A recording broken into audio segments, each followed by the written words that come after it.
Welcome back to 1600. The last Democratic president to address a democratically controlled Congress was Bill Clinton in 1994. And tonight, with the opportunities of the majority finally in hand, progressives will be listening closely for clues on just how President Obama will define his spending priorities, reform health care, resolve the debate over Social Security, and end the war in Iraq. Joining us now to talk about what they are looking for tonight, Jane Hampshire, founder of FireDogLake.com, and Cenk, who's the host of The Young Turks and a contributor to the Huffington Post. And Jane, first to you, we're starting to get some details that the Obama administration is going to announce tonight. They will essentially keep half of the troops in Iraq, remove half within 19 months. During the campaign, the president said all combat troops would be pulled in 16 months. Is this a problem? Well, I think given the fact that they've also intend to increase troop strength in Afghanistan, that is a problem to the people who supported Obama in the first place because he was supposed to get us out of this situation. I think that could be problematic for him. Cenk, your view? It's a typical Obama compromise, and I can live with it.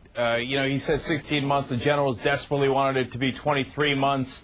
And he wound up doing a compromise on Iraq. It looks like we're really going to get the troops out. That's what we had pushed for. That's what the campaign was about. As far as Afghanistan, there's a really healthy debate as to whether more troops make a difference there or not. And I think that debate is great for the country. I want to ask you both about what we just heard in our last interview. We had the HUD secretary saying absolutely when asked whether the Obama administration now believes the recession will be over within a year. Do both of you agree that the recession will be absolutely over in a year? Jane? Boy, I have a hard time believing that, but I do understand that one of the big tasks before Obama tonight is to inspire confidence on the part of the American people that they're equal to the task of addressing the problems that are in front of us and to make them, have hope for the future. That's a tough task, and I guess a lot of it is a game face, but I don't know that I think that we're out of this in a year, and I don't know many people who do. Cenk, is there a danger that the president has always talked about that he'll be straight with the American people, tell them not only what they want to hear, but what they need to hear, that suddenly maybe the White House is changing strategy a little bit on that? Well, there's that danger. There's also a political danger. If you don't get it done by 2010 and the elections roll around, they're going to say, hey, look, you told us absolutely on David Schuster's program that we were going to be out by 2009. It's a tough balance to strike because you've got to be hopeful. President Bill Clinton told Barack Obama about that earlier, and he was right, and you want to inspire confidence in the markets and in the economy overall, but at the same time, you don't want to set expectations too high. So if I was them, I would notch it down just a little bit. Cenk, what specifically, in terms of specific policy details, are you going to be looking for tonight? Well, I'm sorry, was that to Jane? Oh, Cenk, you go first, and then Jane. Oh, okay. Well, look, it's time to get things done. We got the selection for change. Obama is enormously popular right now. 68% approval rating, 75% saying that he's going to make the right policy decisions to make the country better in the next 4 years.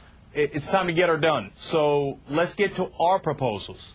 The problem is, just to finish the thought, the problem is that a lot of times the Republicans leave a mess, and Bill Clinton spent a lot of time cleaning that up. Obama spent a lot of time cleaning that up. We got to get to health care. We got to get to energy. And I believe cutting spending as well, especially defense spending. And his proposal to bring in Ashton Carter to be the chief weapons buyer at the Pentagon is an excellent sign.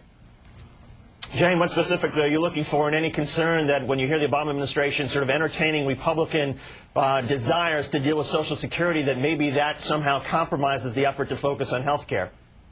Well, I think the big concern is that Social Security is going to be offered up to the Republicans and to centrist Democrats as a price for passing health care. Yesterday, the New York Times reported that Rahm Emanuel is in talks behind closed doors with Lindsey Graham about that. And after yesterday's Fiscal Responsibility Summit, there was a lot of language about the need to fix Social Security. And I think that, especially with all of the hit that baby boomers have taken in their nest eggs on the market, they really want to hear that Social Security is going to be there for them. And it doesn't need fixing. It'll have a $180 billion surplus this year. It'll have a $100 billion surplus every year for the next 10 years. And I think they're worried people want to get their hands on it. And I think Obama needs to tell people, we will not cut Social Security benefits because there's no need to. Jane, I'm with you. I think that it might be a mistake if the White House follows the Republican lead and tries to deal with Social Security before dealing with health care. But in any case, Jane Hampshire and Cenk Uygur, thank you both so much. We appreciate it. Great discussion as always. Still ahead, CNBC's Dylan Ratigan will come on and talk about America's economic outrage. Plus, we'll talk to the reporter who shared a